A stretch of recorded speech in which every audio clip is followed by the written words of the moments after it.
అదిరన్ సంచ మహేశ్వరంకి అతి సమీపంలో HMDA approved villa ప్లాట్లు ఈఎంఐ మరియు బ్యాంక్ లోన్ సౌకర్యం అందుబాటులో. అమెరికాకి వెనుజులాకి మధ్య ఏం జరిగింది? వెనుజులా అధ్యక్షుడిని అతని భార్యని బందీలుగా పట్టుకున్నామని వీడియోస్ రిలీజ్ చేస్తూ మరి అమెరికా అధ్యక్షుడు ట్రంప్ ప్రకటన చేయడం చూసాం. అసలు ఎందుకు వీళ్ళిద్దరి మధ్యన అంత గొడవలైనవి? అమెరికా అధ్యక్షుడు ప్రత్యేకంగా వెనుజులా మీద ఎందుకు దృష్టి సారించారు? అలాగే అసలు అత్యంత భద్రత మధ్య ఉండేటువంటి వెనుజులా అధ్యక్షుడిని అంత ఈజీగా ఎలా పట్టుకోగలిగారు? ఈ విషయాలన్నీ మనతో మాట్లాడేందుకు ప్రముఖ ఎనలిస్ట్, అన్నిట్లోనూ ఎనలిస్ట్ ఆయన, ఇటు మార్కెట్ విషయాల్లో కావచ్చు, లేకపోతే ఇటు ఇంటర్నేషనల్ ఇష్యూస్లో కావచ్చు, అన్నిట్లోనూ ప్రశాంత్ గారు, వారితో మాట్లాడదాం. ప్రశాంత్ గారు నమస్తే అండి. నమస్తే అండి నిరుపమ గారు. అసలు ఏం జరిగిందండి? చాలా అసలు మూడంచెల భద్రత ఉంటుంది ప్రతి చోట కూడా, చాలా భయంకరమైనటువంటి సెక్యూరిటీ, చాలా ఫుల్ టైట్ సెక్యూరిటీ ఉంటుంది అంటున్నారు వెనుజులా అధ్యక్షుడికి. అసలు ఒక్క రోజు పడుకున్న దగ్గర ఇంకో రోజు పడుకోడు ఆయన, బంకర్లో రోజు మార్చి బంకర్లో దాక్కుంటాడు, చాలా కష్టము అంటున్నారు. అలాంటి వ్యక్తిని అంత ఈజీగా అమెరికా ఎలా పట్టుకోగలిగింది? కొనేశారు వాళ్ళ స్టాఫ్ మొత్తాన్ని, ఎస్పెషల్లీ వాళ్ళకి సంబంధించినటువంటి ఎవరైతే సెక్యూరిటీ పర్సన్స్ ఉంటారో వాళ్ళందరినీ కూడా అమెరికా కొనేసింది అని అంటున్నారు. నిజమా ఇది? అసలు ఇద్దరి మధ్యన ఏం జరిగింది? ఎందుకు ఇంత ఇష్యూస్ అవుతున్నాయి? అంతలాగా పట్టుకోవాల్సిన అవసరం ఏముంది? అంటే ఒక అధ్యక్షుడిని, దేశాధ్యక్షుడిని, అతని భార్యని బందీలుగా పట్టుకెళ్లాల్సిన అవసరం అమెరికాకి ఏమొచ్చింది అసలు? మీరు చెప్పింది కరెక్ట్. ఎందుకంటే ఒక దేశాధ్యక్షుడిని ప్రపంచం మొత్తం చూస్తున్న సందర్భంలో అరెస్ట్ చేసి తీసుకెళ్లడం అనేది చాలా పెద్ద విషయం, చాలా కష్టమైన విషయం కూడా. బట్ అమెరికా లాంటి దేశం చేయగలదు అని అందరికి కూడా ఒక నమ్మకం ఉంది. బట్ అది చేస్తుంది అనేది డైరెక్ట్ గా చేసి చూపించింది. ఎందుకంటే 2011 ఒసామా బిన్ లాడెన్ ని ఎలా అంత తుదిమట్టిచ్చిందో, తర్వాత ఇరాక్ దేశంలో సద్దాం హుసేన్ ని ఎలా తుదిమట్టిచ్చిందో, తర్వాత రీసెంట్ గా పనామా అధ్యక్షుడిని కూడా అదే విధంగా అరెస్ట్ చేశారు. ఇవన్నీ కూడా ప్రపంచం మొత్తం కూడా చూసింది. బట్ మీరు అన్నట్టు ఇదేదో ఒక నెలలోనో ఒక వారం కిందటో తీసుకున్న డెసిషన్ కాదు. ఒక 2-3 సంవత్సరాలుగా దీని మీద చర్చలు జరుగుతున్నది. అమెరికా వెనుజులాపై ఆధిపత్యాన్ని తిరిగి పొందాలి. ఏదైతే 2000 సంవత్సరంలో హ్యూగో చావేజ్ వచ్చి అమెరికన్ కంపెనీస్ అక్కడ ఉంటూ ఆయిల్ ని నిర్బంధంగా అక్కడున్న ఆయిల్ ని వాడుకుంటున్న తరుణంలో వాటిని నేషనలైజ్ చేయడము, అమెరికా యొక్క కంపెనీల ఆధిపత్యాలు పోగొట్టుకోవడం, ఇవన్నీ జరిగిన తరుణంలో తిరిగి దాన్ని పొందాలి అనే ఆలోచనతో ఉన్న అమెరికా ప్రభుత్వం ఖచ్చితంగా దీనిపై ప్లాన్ చేసింది. కొన్ని సంవత్సరాలుగా చేసి, మీరు అన్నట్టు అందులో ఉన్న ఏజెంట్స్, ఇంటెలిజెన్స్ అందరూ కూడా కుమ్మక్కై ఈ యొక్క చర్యకు పాల్పడిందని నేను బలంగా నమ్ముతున్నాను. బట్ అనాలిసిస్ చేస్తే మార్కెట్ ఏదైనా కూడా చూసిస్తే ఖచ్చితంగా కూడా మనకు అందుబాటులోకి వచ్చిన సమాచారం ప్రకారం జరిగింది.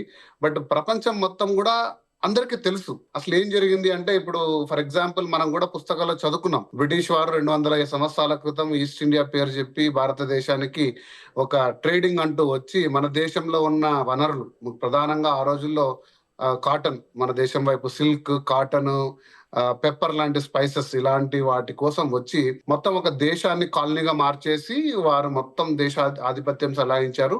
వాటి నుంచి మనం బయటకు రావడానికి ఎన్నో సంవత్సరాలు పట్టింది. ఇవి పుస్తకాల్లో చదివాం. అలాగే ఫ్రెంచ్ అయితేనేమి, స్పెయిన్ అయితేనేమి, ఇటలీ అయితేనేమి, జపాన్ అయితేనేమి, ఇంపీరియలిజం అంటారండి ఇంగ్లీష్ లో, తెలుగులో సామ్రాజ్యవాదం, మనమంతా పుస్తకాల్లో చదివాం.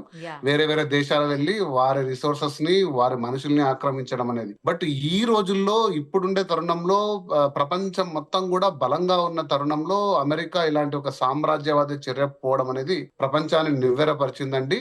బలం ఉంటే, మన వైపు ఉండే శక్తి ఉంటే, మన దగ్గర అణ్వాయుధాలు ఉంటే ఎవరినైనా లొంగ తీసుకోవచ్చు, ఎవరి స్వేచ్ఛనైనా హరించవచ్చు, మేము చెప్పినట్టు వినాల్సిందే అని అమెరికా నిర్బంధంగా, అంటే ప్రెస్ మీట్ పెట్టి మరీ ట్రంప్ చెప్పే విధంగా వచ్చింది. అంటే ప్రపంచం ఒక రకంగా కూడా నివ్వెరపోవాల్సిన అంశం అండి ఇది. దీన్ని లోతుగా పరిశీలిస్తే చాలా అంశాలు మనం మాట్లాడుకోవచ్చు, కానీ ప్రధానంగా తెలుసుకోవాల్సిన అంశాలు అందరికి కూడా తెలిసిన బహిరంగ చర్చ. ప్రపంచంలో అత్యధిక ఆయిల్ నిల్వలు, చమురు నిల్వలు ఉన్న దేశం వెనుజులా.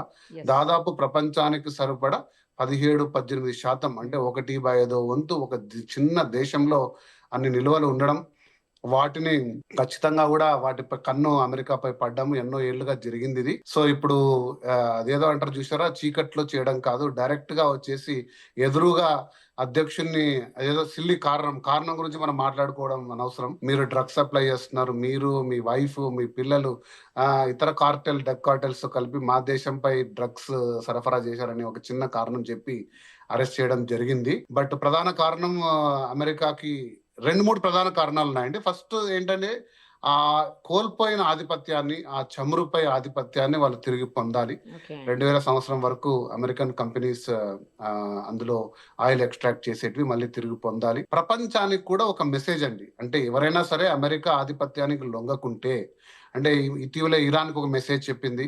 మీరు అణ్వాయుధాలకు తయారడానికి మీరు గిన ట్రై చేస్తే ఏం చేస్తామో అనేది చూసాం మనమందరం గూడా. ఒక 200 మీటర్ల భూమి లోతులోకెళ్ళి మరి బంకర్లు ధ్వంసం చేయడము. అలాగే గాజాపై అదే దాడి జరిగిన ఇజ్రాయెల్‌కి కూడా సపోర్ట్ చేయడము.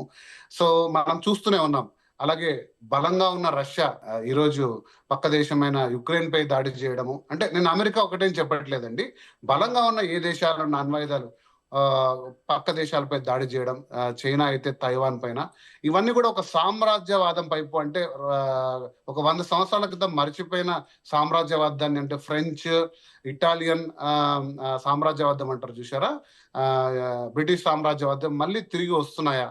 ఈ అమెరికన్లు, ఈ రష్యన్స్, చైనీసు చిన్న చిన్న దేశాలను ఆక్రమించి వాళ్ళ బలాన్ని నిరూపించి వారి వైపు తిప్పుకొని వారు చెప్తే విధంగా వనరులను వాడుకునే విధంగా తయారవుతుందా అనే ఒక పరిశీలన జరుగుతుందండి. అంత ప్రపంచం అంతా కూడా తిరిగి చూస్తున్న తరుణం ఇది. ఇప్పుడు కేవలం ఆధిపత్యం కోసమే అయితే ఇది. ఇందులో వేరే ఏం లేదు. కానీ అంత 3 అంచెల భద్రతా వలయాన్ని ఛేదించుకొని రావటం అంటే కంప్లీట్‌గా వాళ్ళందరిని కొనేసారా అండి ఏంటి అమెరికన్స్? Especially definite Trump. గా అండి. ఇంటెలిజెంట్ వ్యవస్థ, అమెరికన్ ఇంటెలిజెంట్ వ్యవస్థ ప్రపంచంలో అందరికంటే 2 మెట్లు ఎక్కువ ఉంటుంది. యాహ్! సో మన ఇంట్లో మన దగ్గరే మన పక్కనే ఉంటూ ఉంటారు. వాళ్ళు అమెరికాకి పని చేస్తూ ఉంటారు. సో ఇలాంటి ఇంటెలిజెంట్ వ్యవస్థలో అమెరికా నంబర్ 1. సో సో దాని గురించి ఎటువంటి మనకు ఆలోచన లేదు. సో అటువంటి అమెరికా దీన్ని అరెస్ట్ చేయడం నాకు అంత గొప్ప ఆశ్చర్యం కలిగించట్లేదు. కానీ వీ దీని తర్వాత ప్రపంచంలో జరిగే పరిస్థితులపై మనము అవగాహన ఒకసారి చేసుకోవాలి. అసలు దీని అసలు ఏంటి, దీని ప్రభావం ఏంటి? యాహ్! అవును. ఇంత ఓపెన్ గా ఒక దేశం వచ్చి ఒక దేశాన్ని తీసుకోకపోవడము, ప్రపంచ దేశాలన్నీ దీన్ని ఎలా చూడాలి? అంటే మిగతా దేశాల పరిస్థితి ఏంటి? యెస్. చిన్న చిన్న దేశాలు ఏదైతే ఉన్నాయో వారి వద్ద ప్రధాన వనరులు ఉండొచ్చు. ఇప్పుడు తిరిగి చూస్తుంటే వెనిజులాలో ఆయిల్ డిపాజిట్స్ ఎంత ఉన్నాయో అంతే మొత్తం గోల్డ్ కూడా ఉందంట. సో ఓహ్! ఇప్పుడు ఏదైనా దేశంలో ఒక న్యాచురల్ రిసోర్సెస్ ఉన్నాయనుకోండి, సహజ వనరులు ఉంటే వారు ఆ దేశంలో గిన అణ్వాయుధాలు లేకుంటే ఇంకా ఆ దేశం భయపడుతూ బతకాల్సిందే. ఎందుకంటే ఎప్పుడైనా వచ్చి ఏ దేశం, అమెరికా గాని ఇంకో దేశం గాని వారిని ఆక్యుపై చేసుకొని వారి స్వతంత్రాన్ని హరించి ఇంకొకరికి బానిసగా బతికే అధికారం వచ్చే సమయం ఉంది. సో కాబట్టి ఇవన్నీ కూడా ప్రపంచ దేశాలకు ఒక మేలుకొలుపు.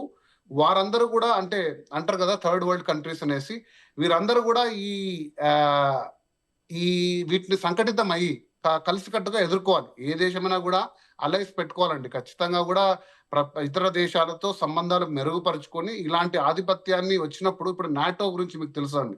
నాటో అనేది యూరోప్ లో ఒక పవర్ఫుల్ అలై.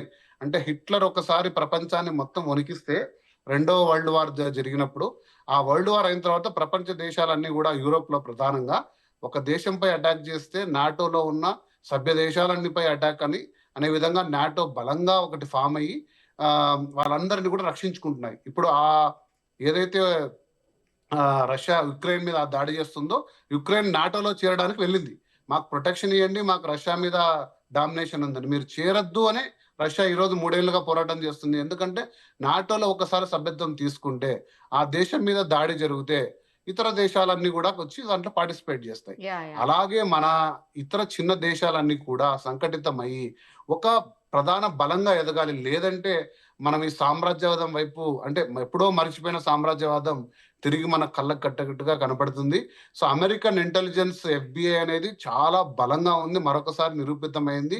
ఎందుకంటే కాకస్ ఏదైతే ఆ ఊర్లో వెళ్ళి అరెస్ట్ చేశారో 3 సంవత్సరాల నుంచి దీని మీద ప్లానింగ్ జరిగిందని, దాన్ని ఎలా అందులో ఆ ఏజెంట్లు వచ్చి పాతుకొని పోయి ఆ ఉద్యోగాలు పొంది ఆ ప్రెసిడెంట్ హౌస్ లో కూడా ఉద్యోగాలు చేస్తూ ప్రతి నిమిషం సమాచారం ఇస్తూ ఎవరిని ఎక్కడ నిర్బంధించాలనే ప్లానింగ్ వాళ్ళు పక్కాగా చేసి దీన్ని చాలా సులువుగా, అంటే ఏదో అంటారు చూసారా, వెళ్ళి ఒక గ్యాంగ్స్టర్ ని అలా ఇంటికి వెళ్ళి తీసుకొచ్చిన విధంగా అలాగే ఒక ప్రెసిడెంట్ ని, అది కూడా కళ్ళకు గంతలు కట్టి ఒక అవును. కుటుంబాన్ని, తనతో పాటు కుటుంబాన్ని తీసుకురావడం అనేది నిజంగా ఒక ఆశ్చర్యకరమైన విషయమే.